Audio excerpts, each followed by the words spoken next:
Today we're going to be talking about population growth using our favorite example nation, Korea. When thinking about population growth, there are 4 things you need to think about. Cheap food here, available land here, large food storage in the province, and prosperity. Free land here is the easiest one to understand. Every province or location has a population capacity, and the further you are from that, the faster population grows. Cheap food here is also pretty self-explanatory. The cheaper the food is in the location, the more popular it will grow. For large food storage in province, we have this modifier up here. So the entire province has a food stockpile. We can increase this by building certain buildings. Granaries, which we can build in cities, which will increase the stockpile. And in the rural locations, we can also build market villages, forest villages, farming villages to also increase the food storage. We can also build irrigation in some locations. This will also increase the local population capacity, which in turn will also help increase growth. To increase prosperity, to start with, you gain 0.25, just base. Then you can gain an extra 0.25 from increasing your free subjects to max, which is pretty big and will put you on 50% by default. And then at the start of the game, there are 2 privileges you can hand out to estates. The first one is market fairs, which will give you another 25, putting you on 75% for every location. And if you have access to it, tribes, who can give you an extra 10% through tribal land rights privilege. Of course, not every nation will have access to tribes at the start, or maybe even at all. With all that said, what's really the benefit of increasing pop? Well, more population means more taxpayers, essentially. And for very valuable provinces or locations like your capital, massively increasing the amount of people in it will massively increase your tax. I'm going to show an example. The strategy we're going to use here is we're going to massively build granaries in our capital to increase food income.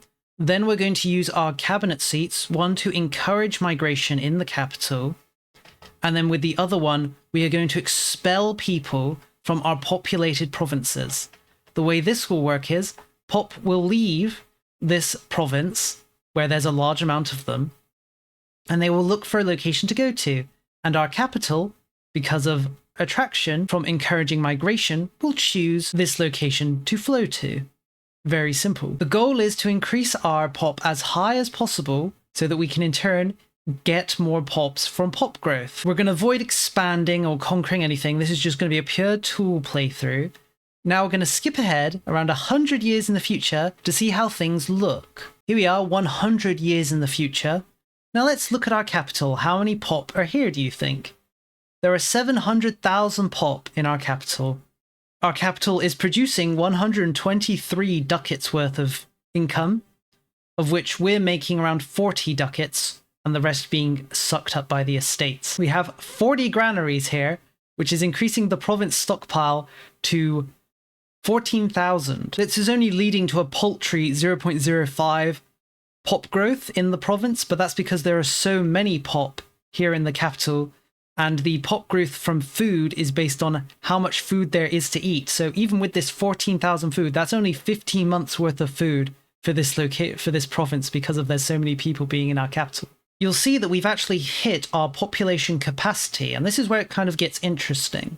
Because we've hit the population capacity, pop will actually start to leave our capital. They'll still grow. As you can see, around 160 people are being born every year in the capital, and they are then migrating out of the capital and flowing into other locations within Korea.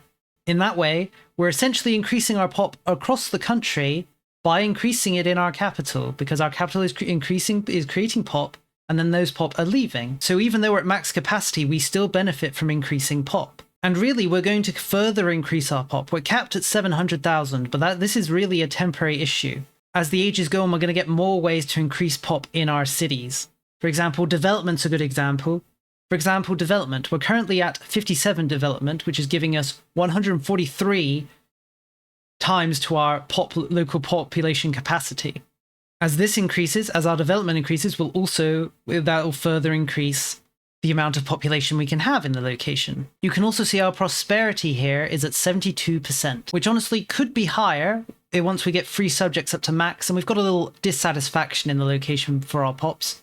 But this is also leading to a increase in population growth, as well as development. On top of that, we're also going to have very high level of RGOs here in the location. You may see that this RGO is basically producing not a lot of money because of how low the value of these goods are, because we're really mass producing them.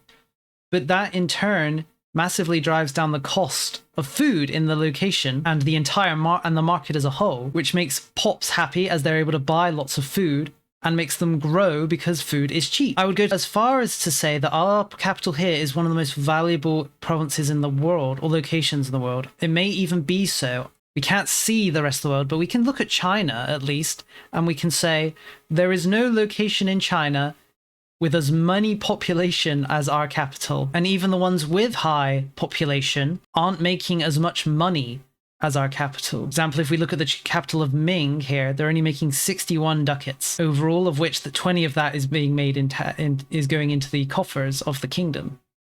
Whereas for us, 43 of our 123 is going into our coffers. And honestly, I haven't even fully built up this location. We can build more buildings. We can build a lot more buildings. We could go really crazy with the buildings. One thing we may want to consider is even demolishing a lot of our granaries. Now that we've got our pop up to the maximum, having extra growth isn't as valuable in our capital.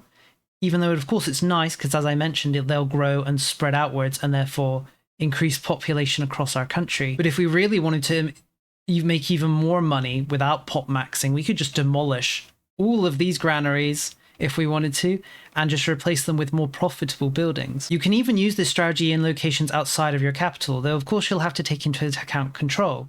For example, in this city down here, it's just a little bit away from our capital, where it's producing 40 potential tax base from the current population, which is only 52,000. The main benefit of really centralizing your population like this is because they're in your capital, it's at 100% control, which means they are paying the 100% of the tax they should be paying. Whereas if this 700,000 was dispersed across the country, they wouldn't be paying nearly as much money as they could be due to control. There are other locations where it's valuable to increase the amount of pop like this. For example, in locations like this where we have a silver mine, or locations like this where we have a gold mine. If we take a look at our pop graph, you'll see it's pretty linear growth.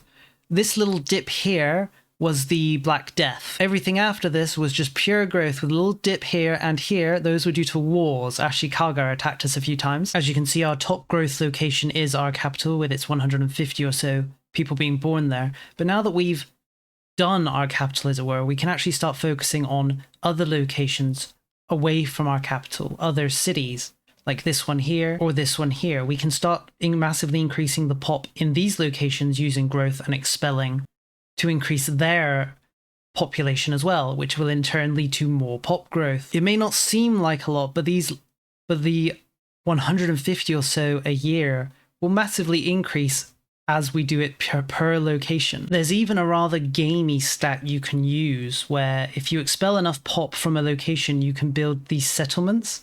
Settlements will basically just increase the pop growth massively by a 1% until that location is above 10% of its population capacity. You can see here you can only build this building if the location is at 5%, but once it's built, it'll stick around until that location is above 10% before disappearing. Personally, I find that a little gamey, so I avoided using it, but if I had used it, we could have massively increased our growth more than we already have by depopulating the countryside and then building settlements to increase the pop in those depopulated areas. To bring this video to a close, you can increase your pop growth naturally without using certain tactics like freeing slaves or enslaving large population centers to bring them into your nation. To put it simply, this sort of linear population growth isn't as fast or as crazy as some other tactics, but it's honest growth. Thank you for watching. I hope you found this video helpful. I'm sure there will be people that say, but there's better ways, like as I mentioned, enslaving or freeing slaves, but